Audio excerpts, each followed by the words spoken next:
je vous l'annonçais tout à l'heure, ces fortes pluies qui se sont abattues sur Dakar durant toute la nuit, accompagnées de vents violents. Et selon la RFM, un homme a trouvé la mort à Cambérène. Un mur s'est affaissé sur lui, certainement. Nous y reviendrons. À Rufisque, des inondations continuent de causer des dégâts et cette fois-ci, c'est au quartier Fass où la route a été complètement coupée par les eaux, les maisons envahies également. Écoutons les populations dans ce micro-trottoir réalisé par Ousseynou Thiam et Ahmadou Bamba Samb.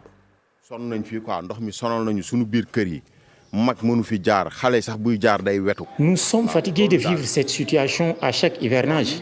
Personne ne peut traverser ici à cause de ces eaux de pluie. Nous interpellons le préfet, le maire de Rufisque Nord et les bonnes volontés. Moi, personnellement, je paie chaque semaine pour le vidange. De ma part personnelle, dans 15 jours, vide 2 fois. 20 ans durant, nous vivons cette situation. Nos enfants ne savent plus où aller.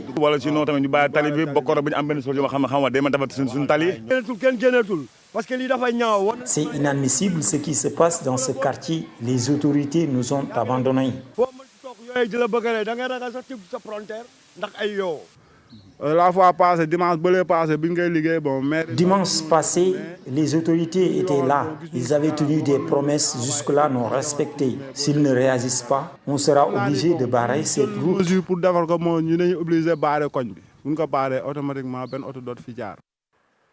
Voilà, nous vous tiendrons au courant de la situation de ces fortes précipitations qui se sont abattus sur Dakar. Beaucoup de dégâts. Vous en rendrez compte durant la journée démarrage ce matin du baccalauréat, certainement. Un baccalauréat qui sera perturbé par ces inondations. Les candidats seront à la recherche de leur premier diplôme universitaire après une année difficile marquée par la pandémie du coronavirus. Pas de démarrage constaté dans de nombreuses facultés à l'université Cheikh Anta Diop de Dakar. Les présidents d'amicales ont échangé avec certains doyens de facultés sur l'adoption de nouveaux plans de reprise, des nouveaux plans qui prennent en compte tous les étudiants de la L1 et L2, contrairement aux décisions rectorales. En sujet signé Mamadou Fall avec des images de Amadouba. Nombreuses sont les facultés qui n'ont pas démarré les cours du moment qu'elles sont prêtes pour une reprise de l'année universitaire. À la faculté des lettres et des droits, l'heure est aux discussions entre les doyens et les étudiants pour adopter de nouveaux plans pour une bonne reprise. Le plan de reprise qui nous a été proposé par le conseil restreint ne nous agrée pas et on a émis des réserves par rapport à ce plan. Il nous a reçus et il a procédé par faculté et je pense qu'il nous a demandé, après la réunion, de venir voir l'autorité facultaire, qui est le doyen Alassane Kanté, de parler avec lui en interne pour voir comment faire. Une reprise de façon globale pour l'ensemble des étudiants du premier cycle. Ce qui veut dire que la reprise qui a été programmée de façon graduelle entre le Master 1 et la licence 3, elle n'est plus d'actualité. Maintenant, ce qui est d'actualité, c'est par exemple les pourparlers que nous devons avoir avec notre doyen pour pouvoir exécuter ce protocole-là qui vient d'être mis à notre disposition et à la disposition de tous les étudiants. Des requêtes bien appréciées par les doyens des facultés. Il ne s'agit pas de reprendre coûte que coûte, parce que si vous envisagez de reprendre alors que des acteurs importants, une composante importante n'y adhère pas, cela risque de créer des problèmes. Pour éviter cela, on a pensé qu'effectivement que cette proposition est envisageable, qu'on peut l'étudier et l'intégrer dans le cadre d'un nouveau plan de reprise, dont le cadrage général nous sera présenté par les autorités rectorales. Les étudiants souhaitent la tenue des examens de premier semestre dans la première semaine du mois de septembre. Pour une question, une logique sociale, qu'on a demandé à ce que la date des examens soit repoussée jusqu'au 14 septembre pour le premier cycle, pour permettre aux étudiants de s'installer. Que les étudiants du premier cycle doivent faire leur examen dans la deuxième semaine du mois de septembre. Parce qu'eux, ils avaient déjà terminé leurs enseignements du premier semestre, ça ne leur restait que les examens pour certains départements. Donc on va périodiser les examens parce qu'on s'est dit que la première des choses à faire actuellement dans ce protocole, c'est de finaliser d'abord le premier semestre. Les présidents d'amicales des étudiants des facultés espèrent un respect du protocole sanitaire à la programmation des codifications afin de permettre aux étudiants d'accéder au logement le plus vite possible. Puis à l'université Gaston Berger de Saint-Louis, les cours n'ont pas démarré. Les étudiants ont décrété 72 heures de journée sans ticket et la non-reprise de toute activité pédagogique. On voit cela dans cet élément signé Ousseynou Diop et Habib Sek. À l'UGB, les amphithéâtres étaient vides ce matin. Pas de cours pour la réouverture ce 1er septembre. En fait, bien vrai que c'est une déception, le fait que les étudiants sont là, vouloir travailler, qu'on n'a pas vu les professeurs. La coordination des étudiants de Saint-Louis en a décidé ainsi. Elle a en effet mis ses menaces à exécution en demandant aux étudiants de ne pas regagner les amphithéâtres quelques minutes avant la réouverture. Les étudiants de Sanar ont aussi décrété 72 heures de journée sans ticket. C'est une situation très délicate puisque les étudiants sont revenus et la CEL a décrété des IST et cessation des activités pédagogiques. Parce que moi aujourd'hui vraiment on est triste parce que nous voulons apprendre. Nous, ce que nous voulons, c'est que tous les étudiants reviennent au campus. Bien vrai qu'il y a la maladie ici en ville, mais pourquoi pas amener les étudiants au campus et de respecter les mesures d'hygiène et faire nos cours normalement. Après de 6 mois sans cours, la situation devient à nouveau tendue à l'université Gaston Berger de Saint-Louis. Les étudiants veulent la reprise totale des cours, alors que de son côté, l'administration propose une reprise graduelle jusqu'au 31 décembre pour le respect des mesures barrières et du protocole sanitaire. Vraiment déplorable. C'est vraiment déplorable.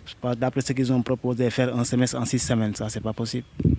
On a occupé d'une année blanche l'année dernière. Si ça se répète, vraiment, ça serait très chaotique. Et nous voulons que les étudiants et l'administration s'assoient autour d'une table pour discuter et trouver des consensus comme l'ont fait les autres universités. Les universités tombent donc à l'eau à l'UGB. La Covid-19 continue de dicter sa loi. Et le pire dans tout ça, c'est qu'après une année invalide, les étudiants en fin de formation risquent encore de rester 2 ans sans obtenir le diplôme.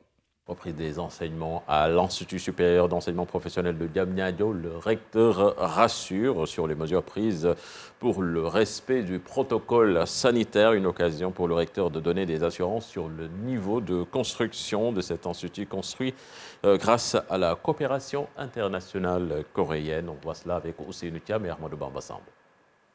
130 étudiants a débuté les enseignements apprentissages à l'Institut supérieur d'enseignement professionnel de Diamniadio ce 1er septembre. En conférence de presse, le recteur informe sur le modèle de cette reprise. Nous avons bien mis les activités à partir du 1er.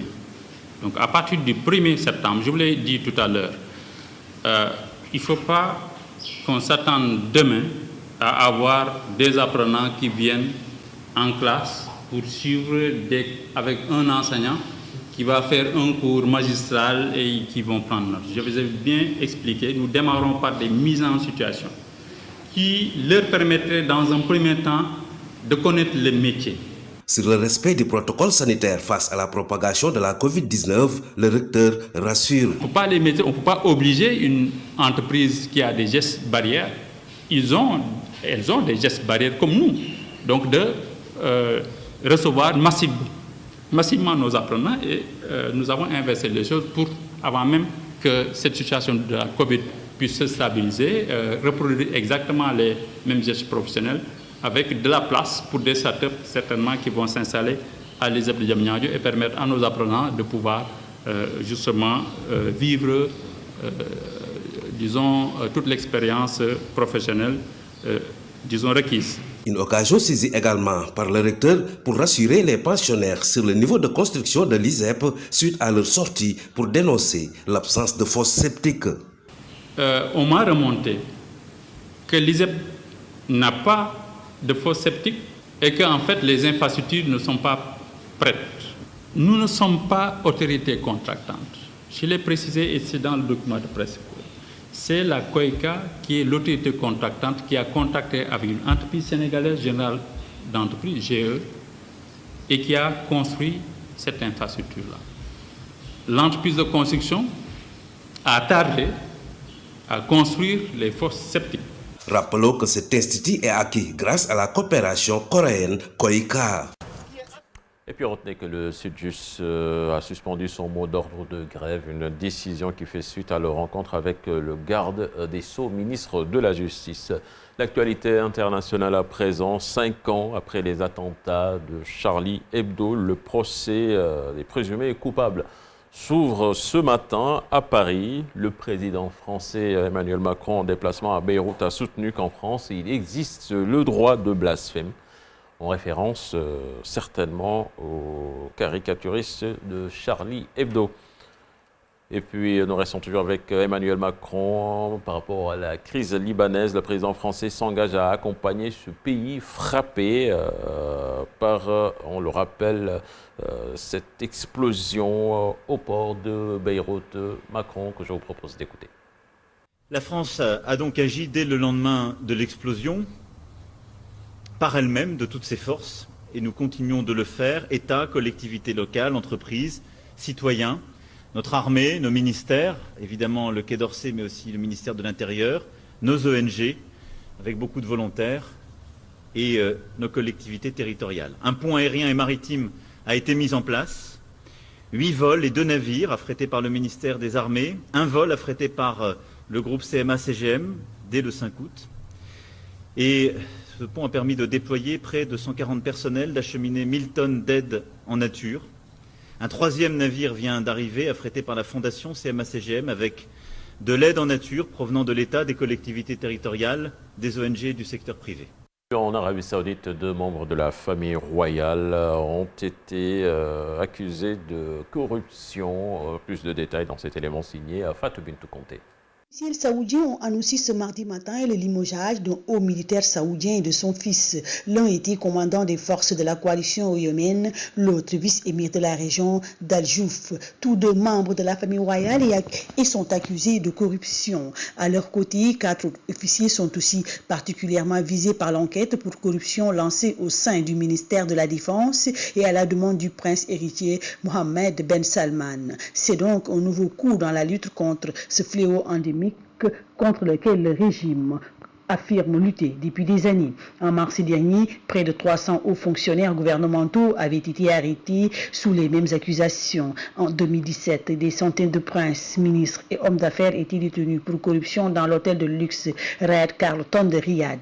Une détention qui avait duré pour certains plusieurs semaines et s'était terminée par des accords financiers avec le gouvernement. Les critiques du régime accusent le prince héritier d'utiliser la lutte contre la corruption comme une excuse pour écarter de potentiels rivaux à sa succession au trône et consolider son contrôle sur la sécurité du pays et la répression de voix dissidentes. L'ONG Human Rights Watch, en mars dernier, avait dénoncé des poursuites injustes dans un système judiciaire opaque. Et pour finir la page internationale, le président américain en déplacement à Kenosha, ville théâtre de beaucoup de violences après l'agression par balle subie par Jacob Blake. Donald Trump a comparé donc ces violences à du terrorisme intérieur. Voilà, Fatih, c'était là la première tasse actu. Merci beaucoup, cher Tidiane, pour cette première tasse actu bien digeste. Quand j'ai terminé, je me suis... Ça se comprend, nous faisons on n'a plus eu raison du philosophe. Je me suis demandé où il se trouve, mais bon, certainement il est en train de nous suivre depuis son canapé. Il n'est pas le seul vaincu. En tout cas, bonjour à toi, Maudou Fall. Bonjour également à vous, chers téléspectateurs. Encore une fois, bon réveil matinal. Tout de suite, la revue des titres avec Mortala Gaye.